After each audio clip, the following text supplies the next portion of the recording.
Bonjour à tous.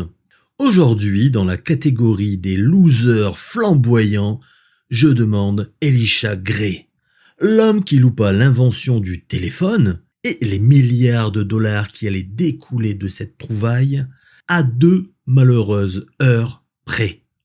En effet, notre brave homme a loupé le coche de l'immortalité, l'histoire ne retient pas les seconds, c'est comme ça. En l'occurrence, c'est Graham Bell qui accède à ce statut de génial inventeur du téléphone. Si aujourd'hui vous pouvez glander sur votre téléphone en regardant des chats faire des galipettes de ninja, c'est un peu grâce à lui.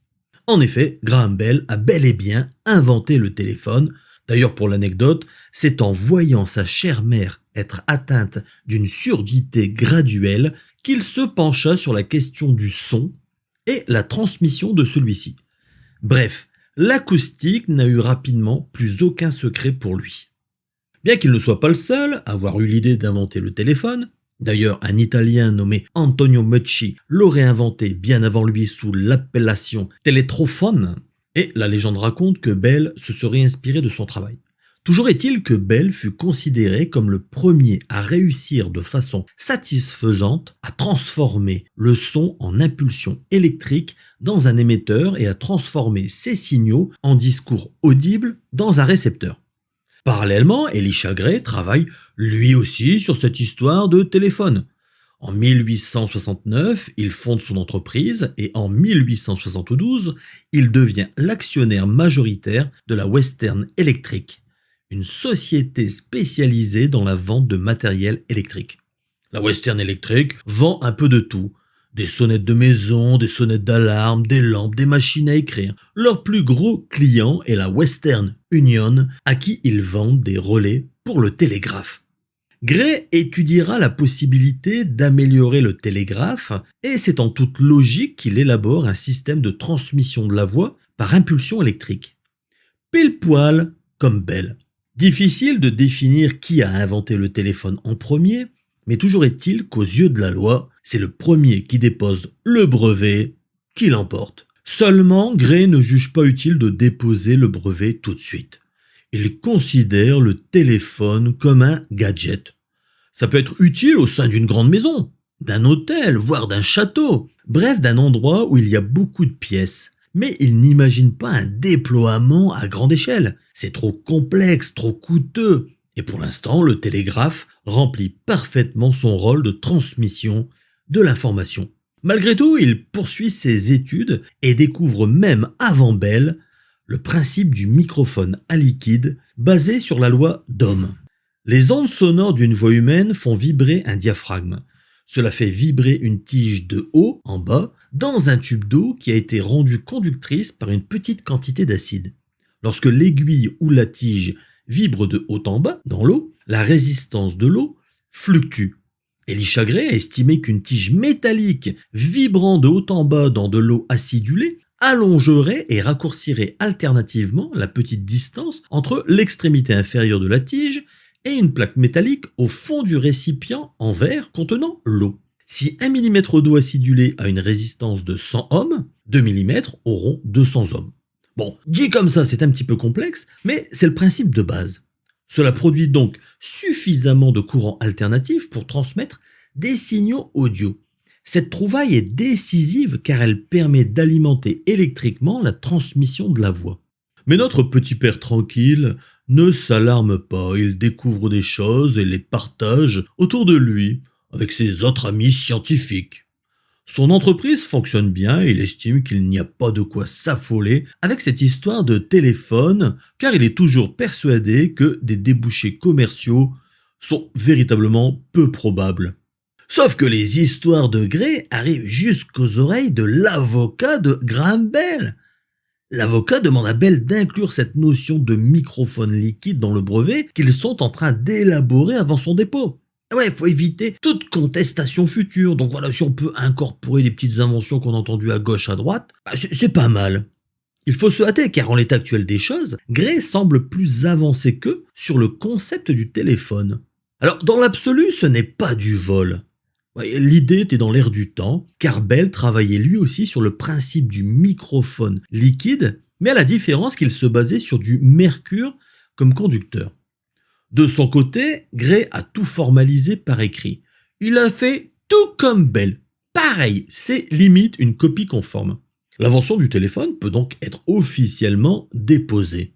Sauf qu'il ne se passe rien. De longs mois s'écoulent avant qu'Elisha Gray n'ait écho de l'invention d'un certain Graham Bell à propos du téléphone. Mais c'est comment est-ce qu'il fait ce gars-là?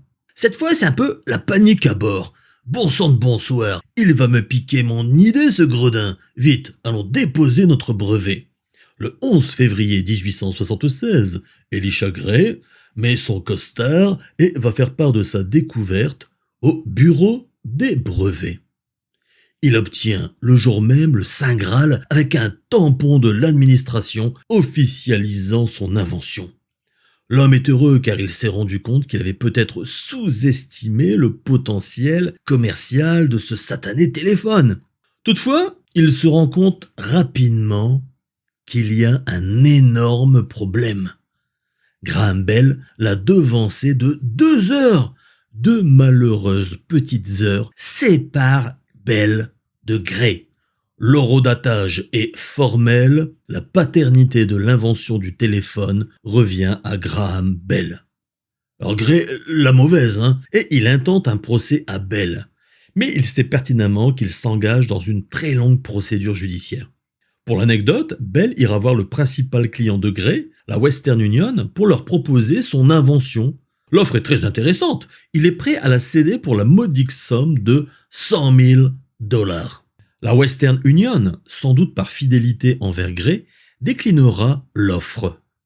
On saura plus tard que Gray était en négociation pour que la Western Union rachète son entreprise, la Western Electric, avec en cadeau bonus le brevet du téléphone. Il y avait quand même une petite histoire d'affaires juridiques, mais bon, un peu dépité, Bell crée sa propre entreprise, Bell Téléphone.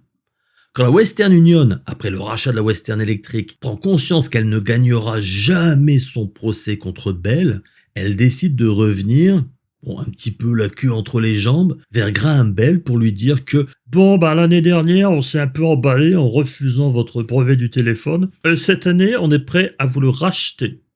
Sauf qu'entre-temps, le prix n'était plus le même. Graham Bell exigeait 25 millions de dollars. Ah ouais, lui, il fait pas les choses à moitié. Vous l'avez pas voulu pour 100 000 $? Écoutez, maintenant, je vous le propose pour 25 millions de dollars.